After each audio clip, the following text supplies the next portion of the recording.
The skies over Tehran have become an unexpected battleground as Israeli forces demonstrate unprecedented control over Iran's capital city.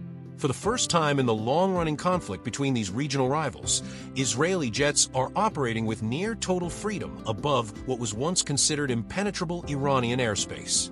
This dramatic shift came after days of relentless strikes targeting Iran's military infrastructure, systematically dismantling radar installations and missile defense systems that had protected Tehran for decades.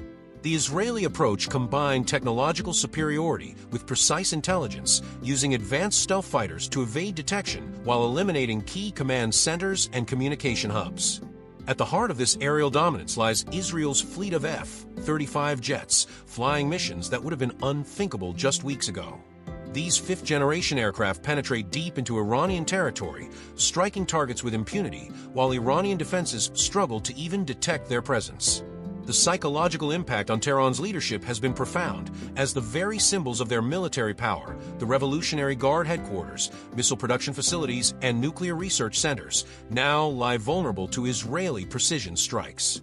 Iran's much-vaunted air defense network, painstakingly built over years with Russian and domestic technology, has proven largely ineffective against Israel's combination of electronic warfare capabilities and standoff munitions. The human consequences of this aerial campaign are already becoming apparent across Tehran. Residents report hearing the unfamiliar roar of jet engines at all hours, while emergency sirens wail with increasing frequency. Civilian areas near military installations have become danger zones, with many families fleeing to rural areas or makeshift shelters. The Iranian government maintains a defiant posture in public statements, but behind closed doors, military planners scramble to adapt to this new reality where their capital city no longer enjoys the protection of sovereign airspace. This development marks a critical juncture in the conflict, one that could reshape power dynamics across the entire Middle East for years to come. The conflict between Israel and Iran has entered a perilous new phase, with Israel's military campaign now explicitly targeting the destruction of Iran's nuclear program, a goal Prime Minister Benjamin Netanyahu describes as existential for Israel's survival.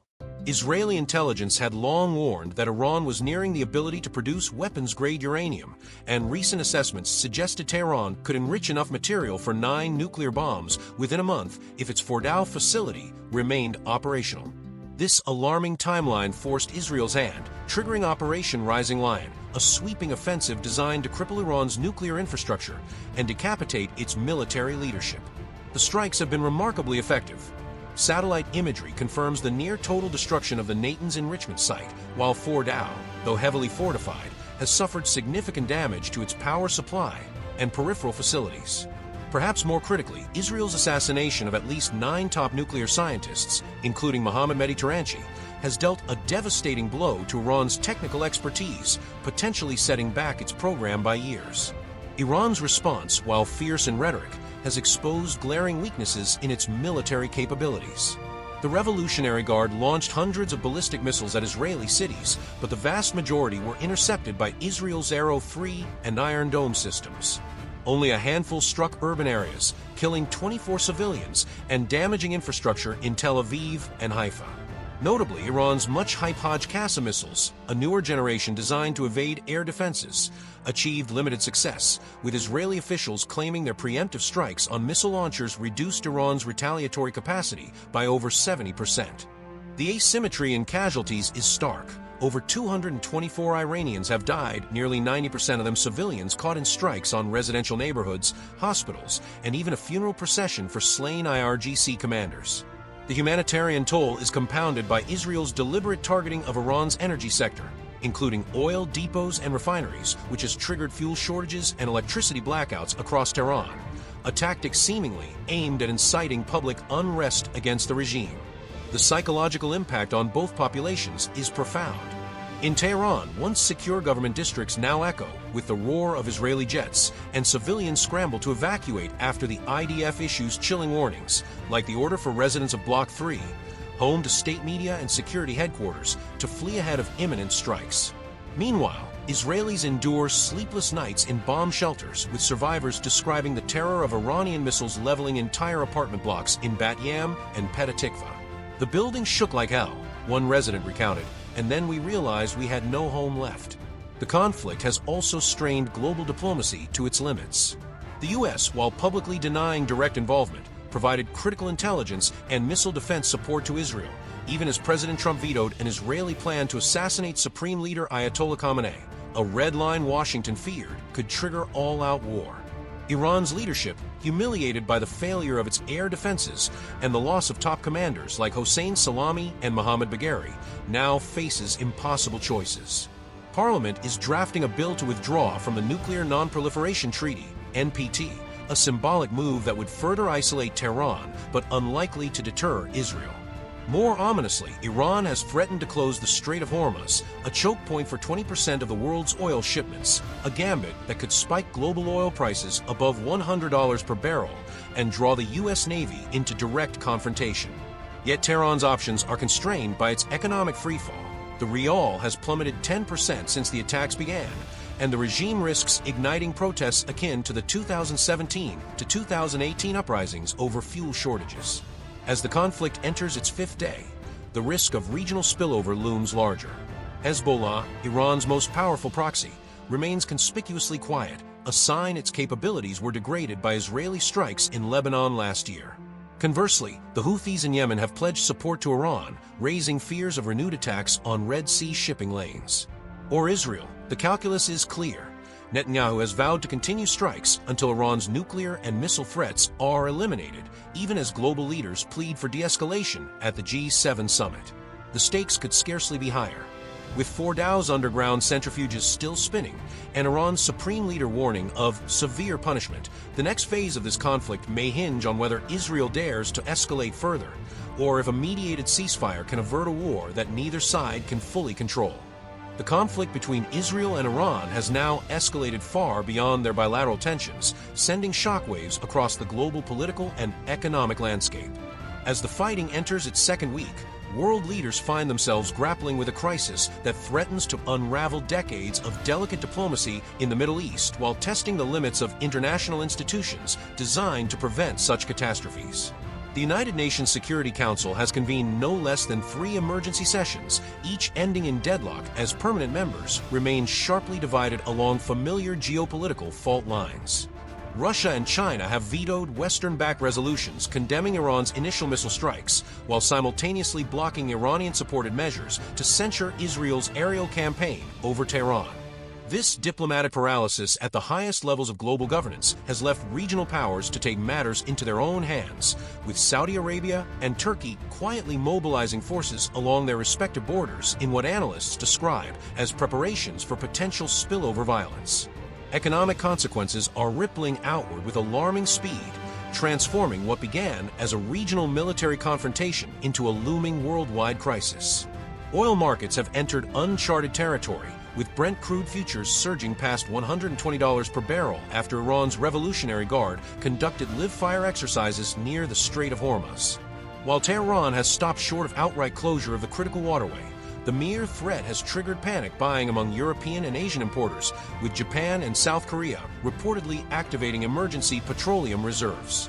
The disruption extends beyond energy markets, as major shipping companies, including Maersk and MSC, reroute vessels around the Cape of Good Hope, adding weeks to delivery times and sending global freight rates skyrocketing. In financial hubs from London to Singapore, traders describe scenes of pandemonium as the conflict triggers the worst market volatility since the 2008 financial crisis, with safe haven assets like gold and the Swiss franc seeing unprecedented demand while emerging market currencies plummet. The humanitarian dimension of the crisis has reached catastrophic proportions, overwhelming international aid organizations and neighboring countries alike. United Nations agencies report at least 500,000 displaced persons in Iran, with thousands more fleeing northern Israel as the missile exchanges continue unabated. Field hospitals erected along the Iran-Iraq border struggle to cope with the influx of wounded civilians, many suffering from severe burns and shrapnel injuries characteristic of modern urban warfare. Particularly disturbing are reports from medical NGOs detailing acute shortages of radiation exposure treatments in western Iran, fueling speculation that Israel's strikes on nuclear facilities may have caused localized radioactive leaks, claims both Israel and the IAEA vehemently deny. The The psychological toll is equally devastating, with UNICEF warning of a lost generation of traumatized children in both nations, where air raid sirens and bomb shelters have become daily realities. Technologically, the conflict has become a grim showcase of 21st century warfare's terrifying evolution.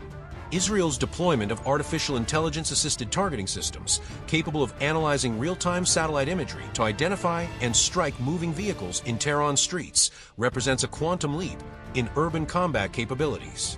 Conversely, Iran has surprised analysts with its use of sophisticated drone swarms, hundreds of small, cheap, unmanned aircraft overwhelming traditional air defenses through sheer numbers.